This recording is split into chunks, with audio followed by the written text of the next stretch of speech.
that building. Should be a very interesting Game 6. Meanwhile, speaking of interesting, I really want you to hear this sound off. So yesterday there was a new episode of the Game vs. Game podcast with Giannis Stewart. And her guest was Milwaukee Bucks forward Miles Turner. And he had really interesting comments about how things were handled inside the Bucks locker room this year with Giannis under Doc Rivers. Just listen to this.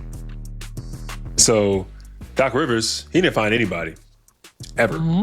So guys were late all the time. Guys were, showing up to film whenever they wanted to show up. Guys were missing meetings. It was one of the craziest things I personally ever experienced. So who's the teammate that's most likely to be late? That's easy. Giannis. Giannis is going to show up whenever he wants, really, I think that it's kind of just came with the territory at that. And once I kind of saw what was going down, I was like, hey, man, more power to you. They ain't going to find you. Do what you do. That just kind of jumped out at us. You were the one who brought that to my attention this morning. What was your reaction to it? Well, I mean, the first reaction is to think about it's so unfortunate that Doc Rivers didn't have control over his organization.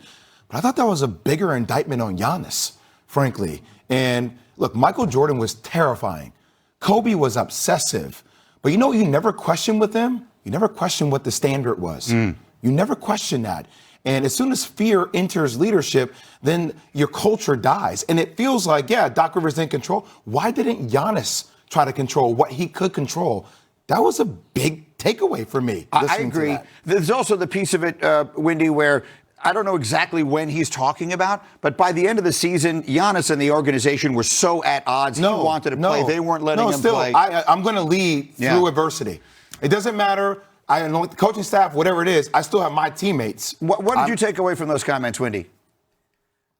Well, first off, Miles Turner, he had enough about midway through this season, and he was starting to chirp about this. He obviously came over from a very successful Pacers organization, and he was not happy. And so this is revelatory, but I'm not surprised it's Miles who said it. And I thought the reaction was interesting. Later in that discussion was Breonna Stewart, who said, in the WNBA, we get fined if we don't box out on a free throw, much less showing up, multiple hours late for a plane. So, that is, frankly, the way this whole thing has gone should be a warning call. Giannis is at a crucial point in his career right now, crucial. And the next decisions that he makes, not only with where he decides to play, but also how he decides to approach next season, are vitally important. And this should be something that he pays very close attention to. McNutt. This is why, Greeny, for me, I continue to say, as all the noise percolated about Giannis, quite frankly, in New York, chemistry is such a delicate thing. And I felt, and I'm glad it has panned out well, that this New York Knicks group deserved an opportunity to try to run it back with that core that we have relied on that has allowed them to have this unprecedented statistical run, if you will, winning 7 straight. But when you add a superstar, you just got to know that superstars come with superstar things. Can you absorb that or not? That whole thing, it just didn't sound good. And it'll be interesting to see what some of the response is. Oh, by the way, a reminder, on DraftKings Sportsbook, all customers can get a profit boost every day of the NBA playoffs. Download the app, use the promo. Who is the youngest player to appear in, thus had to have actually played, 3 consecutive NBA Conference Finals? Yeah, consecutive is the tough part. So you're talking about a guy that walks right into basically a big-time contender. So I thought Tim Duncan, but he played 4 years at Wake. I think Kobe Bryant, they had the three-peat early in his career. I'm going to say Kobe Bryant. Oh, you were so close. You had it going the first time. It was the Spurs. It's Kawhi Leonard. Kawhi Leonard made it to the conference finals when he was 20. Didn't even think of it. You got me, Hembo. And 22. That's a good one from Hembo. That's a good question there. We'll see if Wembanyama can make his first tonight. Let's do Hitting the Mark, brought to you by DraftKings. Looking at tonight's games. Here we go, Monica McNutt. We start with the Pistons. You like Cade Cunningham to go over 28 points. Talk to me. Yeah, I don't think this series is over. Cade is, coming off of a 39-point performance. He is the centerpiece. He obviously has to play well for these Pistons to respond as a team. I think they got to support him tonight, but I do think the Pistons are going to even this thing up. On the other side, you have Donovan Mitchell going over 4 assists. You know, Greedy, this was actually a challenge on what I wanted to take because of the up and down nature of the scoring for Mitchell so far in this postseason. But what I do know is that the Cavs supporting cast has been really big, whether it's Strus, Mobley, Schroeder, etc. So I'm going with the assists over the points for Mitchell. And then the late game tonight, you like Anthony Edwards, the over on 27 points. They need him to get going. Yeah, I mean, we can't keep talking about this guy as the likeness of Michael Jordan, shout out to Wilbon, and he not show up tonight. Like, this is a must if the Wolves are going to keep this thing alive, which I think they will. To Jay's point, I think he goes on the block, mixes it up in terms of how he gets it done, but finds a way to get it done. So if those are the picks and you like them, we've made them a parlay. Cade Cunningham, the over on points, Donovan Mitchell on assists, and Anthony Edwards over on points. It's a parlay at DraftKings Sportsbook with odds of plus 505. Let's just touch on that game quickly because there's one other thing I want to sneak in here. But the Anthony Edwards of it all. Brian Windhorst, you were making the point earlier, for those just joining us, the way they have defended him has been the key for San Antonio in their wins.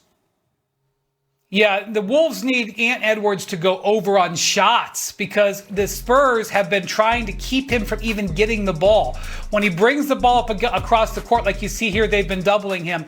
And the chess match that's developed the last couple of games is how they're doubling him and denying him even when he's off the ball. In games 3 and 4, Greeny, when he averaged 34 points, he got 24 shots average in those games. Last game, game 6, game 5, pivotal game in this series, he gets just 13 shots and 20 points. The ball's got to get to Ant Edwards. That's the chess match we're going to watch tonight. And then on the other side, there's the chess match of it all, and then there's the brute force, the physical piece of it. And do you expect the Timberwolves to do what they really didn't do in Game 5, and that is be physical with Wembanyama in the wake of the elbow thing? Yeah, look, this is part of the gamesmanship, and I'm not talking about tic-tac fouls. Yeah. I'm talking about you have to make your presence known with him. PJ Tucker was in here the other day, and we were talking about how you guard a guy like Wemby. When that shot goes up, I don't need to look at the ball. I'm face guarding you. Mm-hmm. I'm face guarding you. I'm in your body. I'm lowered to the ground. I think there's certain players like Naz Reid or Julius Randle that have the body size and the sturdiness with their frame to get up in him and push him off his spot. There should be not one possession where he doesn't feel my body on him all the time. I think if you're a Minnesota fan, you're going to wear a lung. Gary Stransky, Randy Scott with you. Sports Center AM. Breanna Stewart and the Liberty taking on the Fire after Portland won on a buzzer beater on Tuesday. Good ball movement by Portland. Sarah Ashley Barker, 6 points, half of them there with a corner 3, Fire up by 8. And then it was Stewie time. Breanna Stewart hit her only 3 of the game. She's working on her third 20-point game this season. Liberty have won every time she gets to 20. She finished inside with a layup. Let's go 7 seconds left in the half. We're tied at 37. And it's Benajelani Hamilton, BLH, 8 points. Liberty by 2 at the break. More Stewie in the third. Mommy. Oh, we are going to have ants. She was 8 of 14. She'd have 22 points with Stewie. 7 rebounds, hits the fadeaway. Looks like Noble working for you. Mourinho Hans is going to find Pauline Astier. Career high 11 assists for Marine.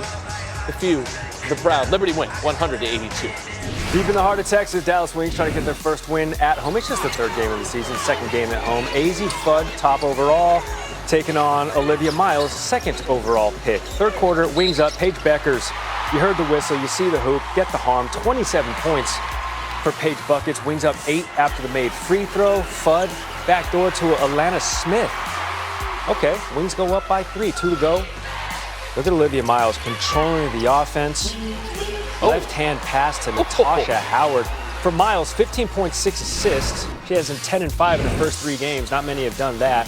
Howard, the pick, the roll, the bucket. 26 points, 11 of 14 from the field for Natasha Howard. We are tied now at 83. Odyssey Sims, mid-range, anything but mid. 11 points in 25 minutes. Wings up 2. Trying to go to 2-1 on the season.